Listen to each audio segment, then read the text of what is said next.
저는 오늘 사회를 맡은 녹색교통운동의 김광인 사무처장입니다. 네. 오늘 오세훈 서울시장이 7월 1일에 취임 1년이 되었습니다. 민선 8기 취임 1년을 맞은 오세훈 시장은 서울 핵심 철학으로 약자와의 동행을 내세웠고, 지난 취임 1년 행사에서 1년 동안 약자와 동행했다고 자평을 했습니다.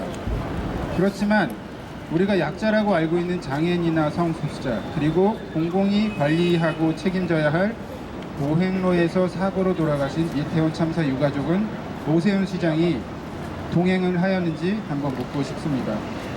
오늘은 서울와치와 문화연대 주최로 오세훈 서울시장의 1년 동안의 공약 이행을 평가하고 시민 여론조사를 발표하는 기자회견 자리입니다. 먼저 서울와치는 경실련 녹색교통운동, 서울환경연합, 투명사회를 위한 정보국민센터, 함께하는 시민행동이 서울시의 행정과 서울의회의 의정활동을 모니터하기 위해 만든 단체이며, 지난 1월 창립총회를 거쳐 5월 설립 허가를 받은 단체입니다. 올해 주요 사업으로는 서울시 오세훈 시장의 공약사업을 모니터하고 서울시 의회의 행정사무감사를 평가하는 것입니다. 그러면 오늘 기자회견의 취지에 대해서 윤순철 서울와치 대표의 말씀을 듣겠습니다. 네, 반갑습니다. 서울와치 대표 맡고 있는 윤순철입니다. 저희가 오늘 오세훈 시장님 취임 1주년을 맞이해서 이제 공약 이행 평가를 준비를 했습니다. 사실상 오세훈 시장님은 서울시장님을 사실 4번째 하고 있는 거고요. 이 사업으로 보면은 지금 2년째, 사실상 2년째죠. 지금 연임이 됐기 때문에 그렇게 해서 지금 하고 있는데, 그래서 저희들이 공약을 살펴봤더니 지난 선거 때 민선 8기 공약 실천 계획서에 244개가 제시를 했는데, 이 공약들은 사실은 그 전임 시장 때 했던 것들하고 사실 유사하고 똑같습니다. 그래서 현재의 오세훈 시장님의 공약은 연장성산에서 계속 2년째 진행되고 있다, 이렇게 볼 수가 있을 것 같고요. 중요한 것은 그래서 우리가 그래서 그런 것들, 처음에 오세훈 시장님께서 내생 캐치프레이즈가 동행하고 매력입니다. 동행 매력 서울시인데, 그래서 정말로 그 공약대로 가고 있는 건지 이런 부분을 확인할 필요가 있겠다. 사실은 이제 그동안에는 서울시를 전담해서 시정을 전담해서 하는 시민단체들이 없었는데, 최근에는 워낙 이 자치단체 활동이나 권한이 막강해지면서 이런 부분을 본격적으로 감시가 필요하다 해서 서울와치가 만들어졌고요. 그래서 이번 공약을 문화연대까지 같이 하게 됐습니다. 그래서 실제적으로 저희들이 아마 244개 공약을 전체를 놓고 한번 살펴봤는데 여러 가지 문제가 많이 있었고, 원래 그래서 취임 첫 1, 2년 때는 그 사업에 밑그림을 그리거나 이런 기획하는 단계가 있기 때문에 그러면 크게 전체적 공약 전체의 방향을 설계하는 시기이기 때문에 그런 부분을 좀 중점적으로 좀 살펴본 바가 있습니다. 그리고 이건 사실은 아시다시피 이 오세훈 시장님하고 시민단체들 관계가 계속 안 좋았잖아요. 오세훈 시장님이 시민단체를 계속 폄훼하고 이렇게 공격하는 것을 수년째 하고 있는데, 그럼에도 불구하고 이것은 오늘의 평가가 이 시민단체만의 평가일 수도 있겠다, 그런 판단이 들어서 저희들이 그러면은 시민 여론조사까지 해보자. 그래서 오늘은 여론조사까지 했습니다. 그래서 크게는 한 6, 7가지가 되지만 오세훈 시장님이 내세웠던 5가지 핵심 공약에 대해서 시민들은 어떻게 생각하느냐까지 이렇게 해서 한번 살펴보는 그런 프로그램을 준비했습니다.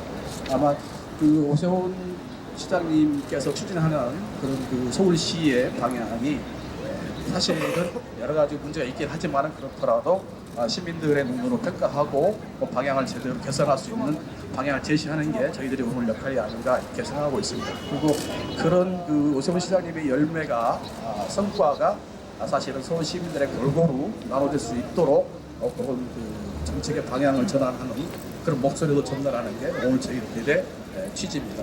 고맙습니다. 윤순철 서울와치 대표의 취지 및 개요 말씀 들었고요.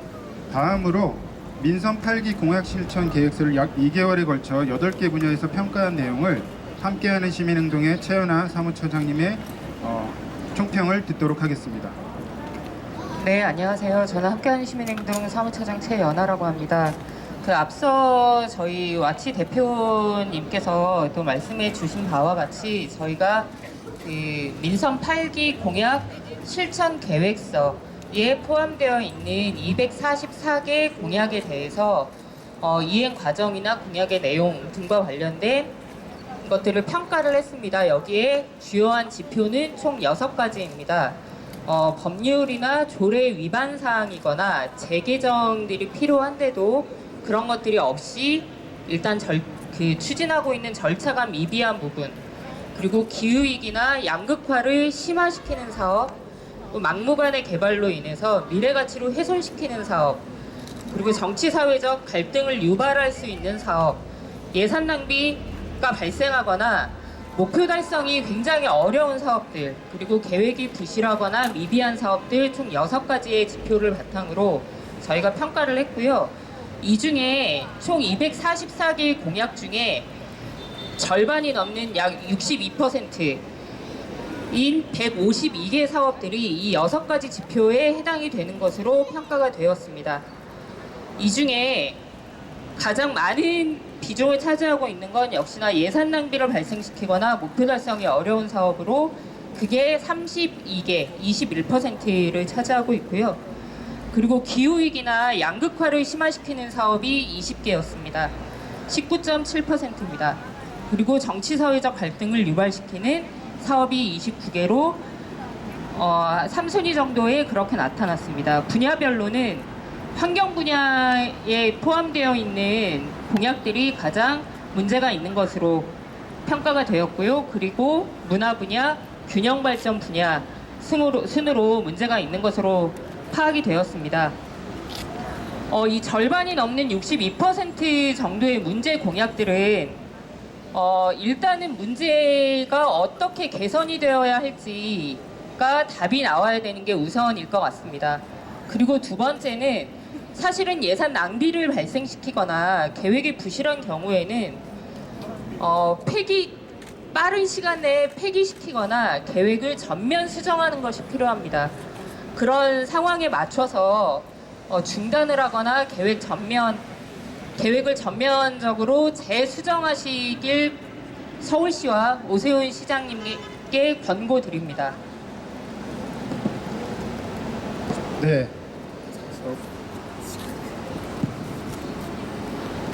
일단 가장 오세훈 시장이 가장 중요하게 생각하는 것은 약자와의 동행입니다. 근데 과연 약자와의 동행이 맞는 것이냐에 대한 문제가 있고요. 그리고 예산 낭비와 관련된 대표적인 사업은 사실은 메타버스 사업입니다. 지금 웬만한 지자체들은 이 메타버스 사업은 다 폐기 중입니다. 그런데 서울시는 올해부터 예산을 더욱 확대하기로 했습니다. 하루에 400명도 채 들어오지 않는, 그리고 서울시 의회에서도 문제 사업이라고 지적을 하고 내부 인트라망에서도 이 사업을 왜 해야 되는지 모르겠다고 하는 것이 서울시 의회 회의록에 실려 있었습니다. 그런데도 불구하고 서울시는 사업을 확대시키고 있습니다. 그리고 최근에 문제가 되고 있었던 사교육과 관련된 서울런 사업이 있는데요.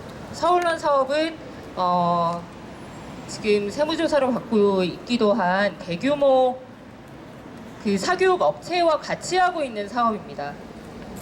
그럼에도 불구하고, 그리고 문제가 있다는 얘기들을 사업 시행 초부터 계속 지적을 해왔었는데 여전히 진행이 되고 있습니다.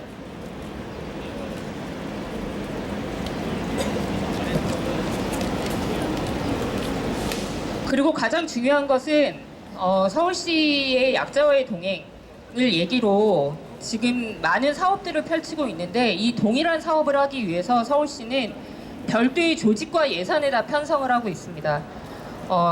서울시가 굉장히 강조하고 있는 것이 1인 가구 특별대책 추진단, 우리 동네 돌봄단, 디지털 소외계층 정보격차 해소 지원 사업, 평생학습 장학금 지원 사업, 이런 사업들은 기존에 다 있는 사업입니다. 중앙정부도 하는 사업입니다.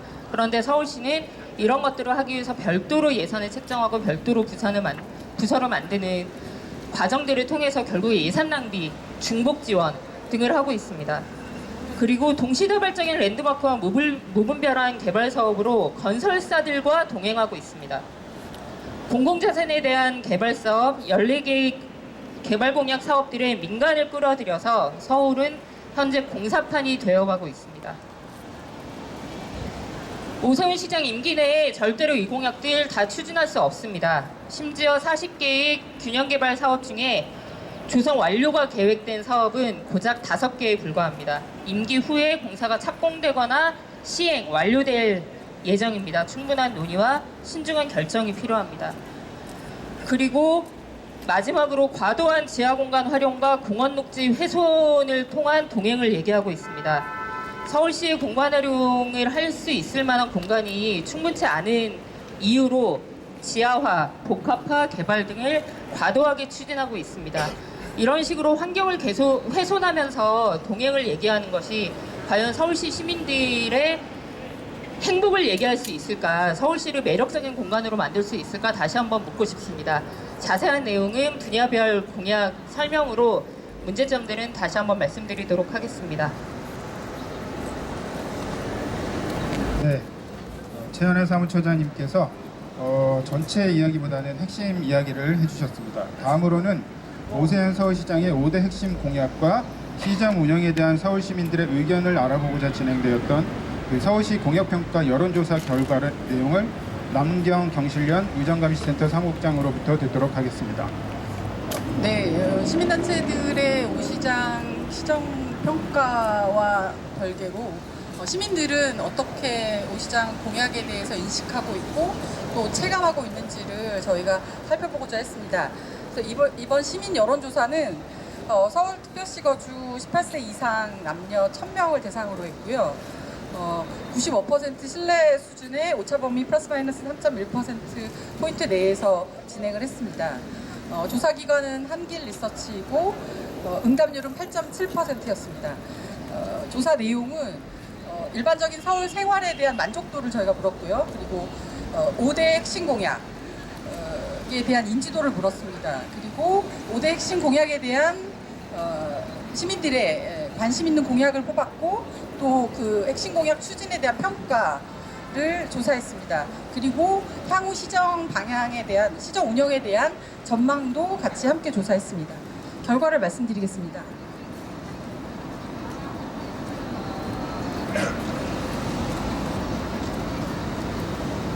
네, 서울 시민들이 서울 생활에 대한 만족도에 대해서 저희 조사 응답자 중 70%가 서울 생활에 만족한다고 대답을 했습니다. 불만족은 27.5%였는데 현재 서울시의 공약들이 가시화된 것이 아니기 때문에 이 결과는 사실 이제 공약의 이행의 결과라고 보기는 좀 어려울 것 같습니다. 그리고 오세훈 시장 5대 핵심 공약에 대한 인지도를 파악했습니다. 각각에 대한 인지도를 파악했고 전체 5개 공약에 대해서 평균 34.7%가 인지하고 있었고 65.3%가 인지하지 못하는 층으로 나타났습니다.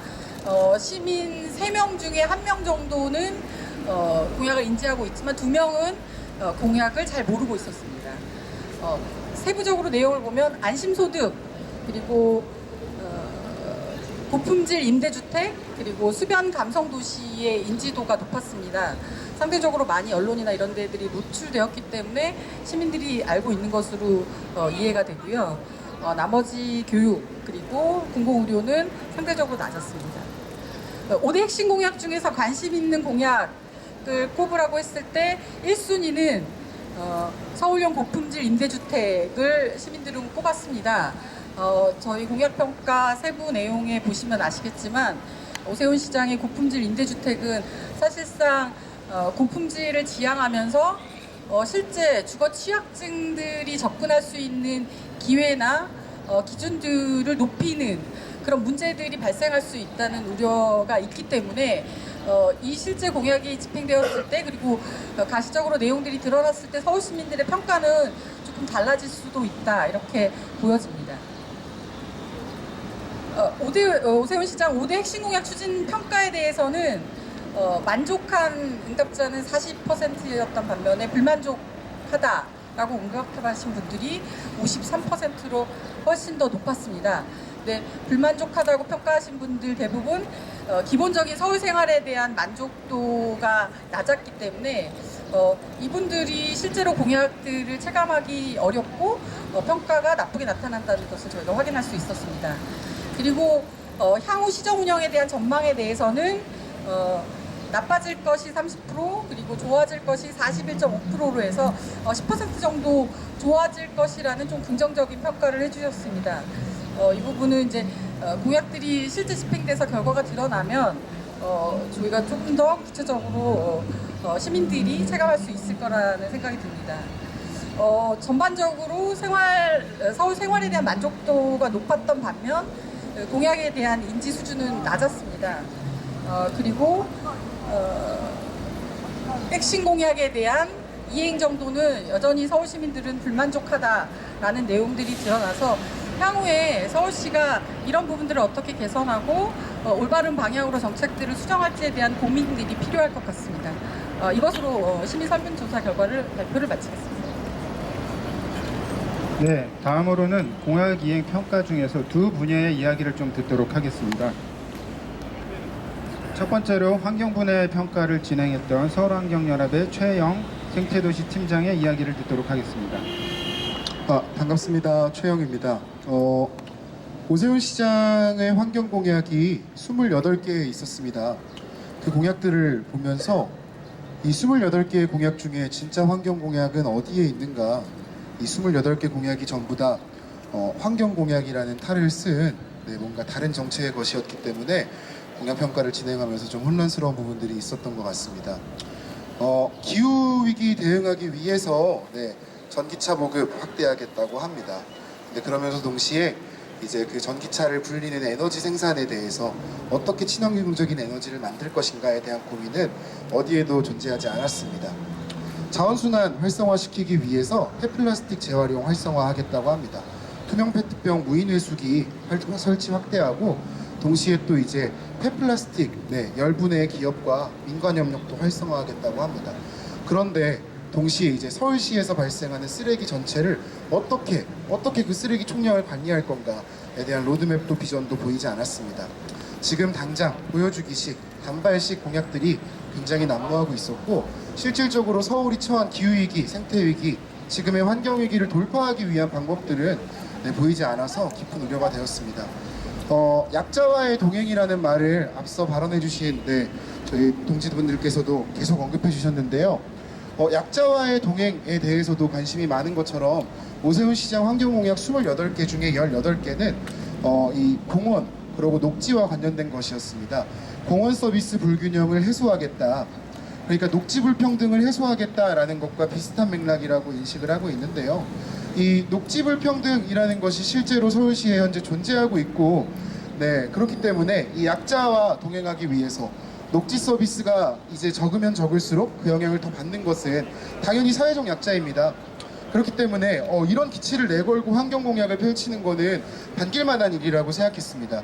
그러나 이제 그 녹지 불평등을 해소하기 위해서, 공원 서비스 불균형을 해소하기 위해서 오히려 이제 공원의 잠재적인 미래 가치를 해치고, 그리고 공원을 난개발하고, 그리고 공원의 서비스를 고도화한다는 명목으로 오히려 이제 주차장 같은 것들을 만들고 하시면 오히려 이제 이런 공원의 잠재적인 미래 가치는 떨어지고 공원 서비스를 제공받는 사회적 약자들의 그런 편익들도 줄어들고 녹지 불평등은 오히려 더 심해지는 것 아닌지, 이런 우려들을 하게 됐습니다.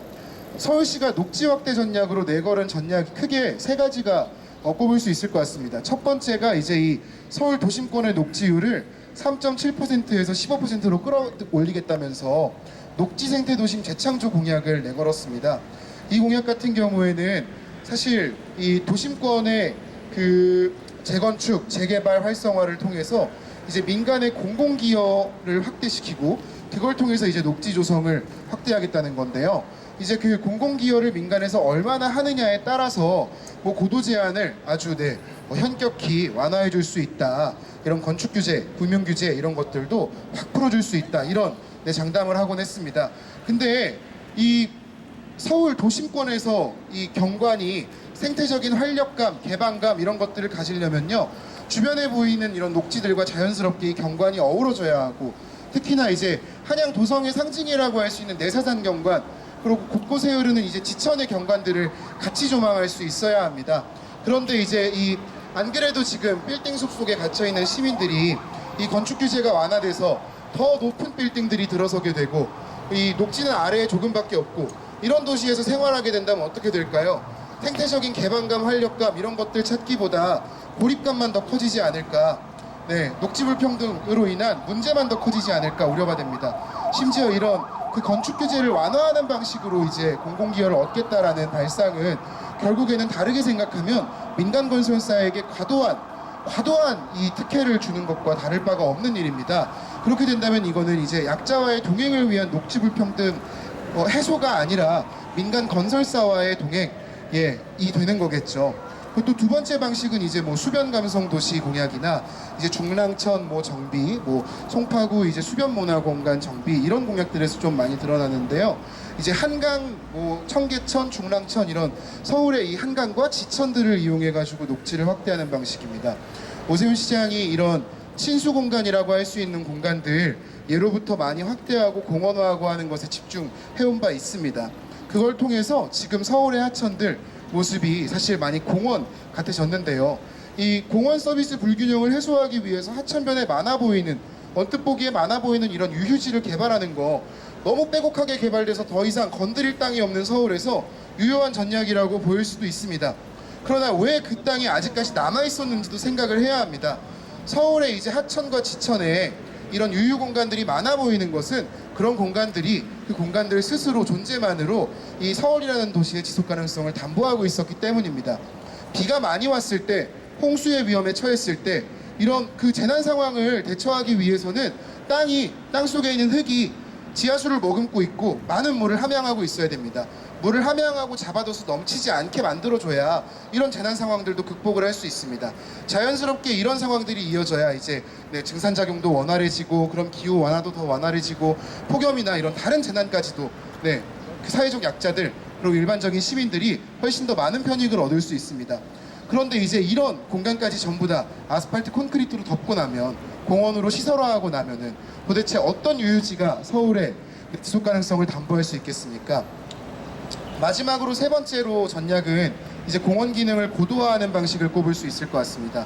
백년산 근린공원에 무장의 데크길을 설치하고 배봉산 근린공원에 이제 서울형 치유의 숲길을 만들고 이런 것들이 전부 다 이제 공원의 여러 가지 기능 중에서 시민들이 여가적으로 이용하기 위한 것들을 강화하기 위한 것입니다. 그런데 이제 여기에도 맹점이 하나 있습니다.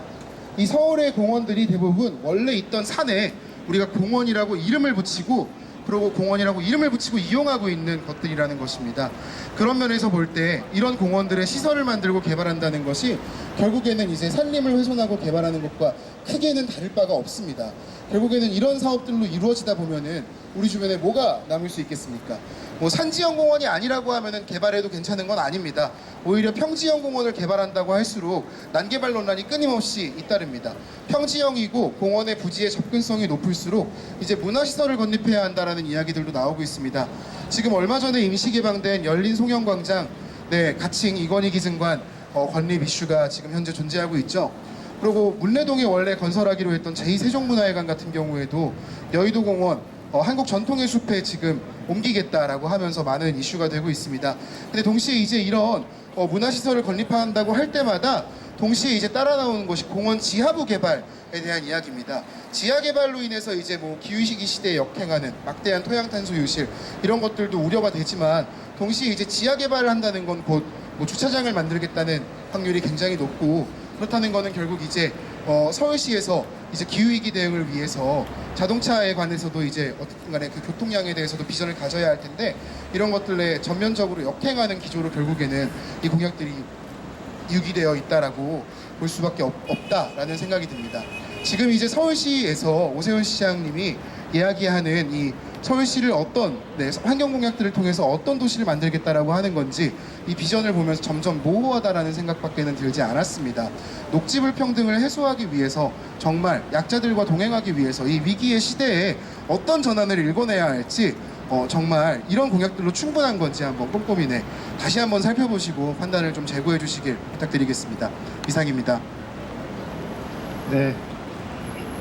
두 번째로 분야의 평가를 진행했던 김재상 문화연대 활동가의 이야기를 듣도록 하겠습니다. 네, 방금 소개받은 문화연대에서 활동하는 김재상이라고 합니다. 기자분들 고생 너무 많으십니다.